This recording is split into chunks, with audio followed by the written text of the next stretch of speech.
अस्सलाम वालेकुम our YouTube family. I hope you all are good and healthy. आज जो रेसिपी मैं आपके साथ शेयर कर रही हूँ वो है शामी कबाब की, और इसके लिए हमें जिन चीज़ों की ज़रूरत होगी चलिए चलकर उनको नोट करते हैं।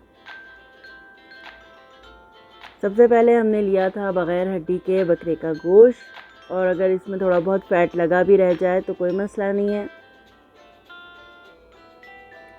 और चने की दाल हमने ली है 1 कप, जो हमने आधे घंटे के लिए भिगो दी थी।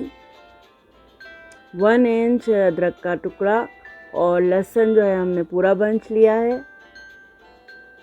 2 मीडियम साइज़ इसमें प्याज जाएंगी। 6 से 7 साबुत लाल मिर्च, 12 जो है काली मिर्च डाल लें, 10 से 12।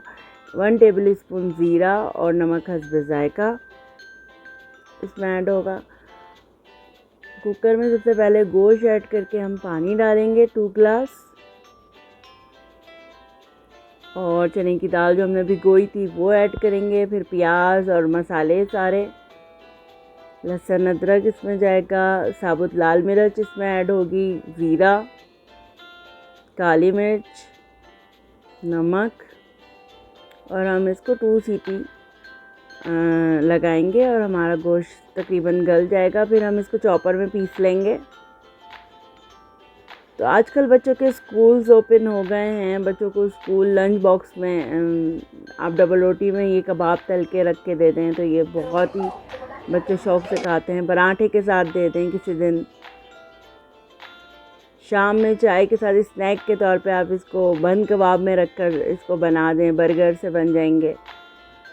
पुलाव के साथ ये बहुत अच्छा लगता है। कोई भी आपके घर हो कुछ हो तो आप इसको राउंड शेप में दे सकते हैं और एक ही साइज़ के आपके कबाब बनेंगे। तो मैंने इस तरीके से इनको बना लिया था, और इसमें मैंने प्याज चॉप करके ऐड करी थी, पुदीना, हरी मिर्च, एक अंडा ऐड किया था, और इनके कबाब बना लिए थे इस तरीके से, और उसको अंडे में डिप करके मैंने फ्राई कर लिया था। तो बड़ी मज़ेदार सी रेसिपी। मैंने मिर्चें इसमें कम रखी हैं, अगर आप चाहें तो, क्योंकि मुझे बच्चों के लिए बनाना था, लंच बॉक्स के लिए मैं बना के फ्रीज़र कर देती हूँ, तो आसानी होती है सुबह सुबह बच्चों के लंच बॉक्स बनाने में।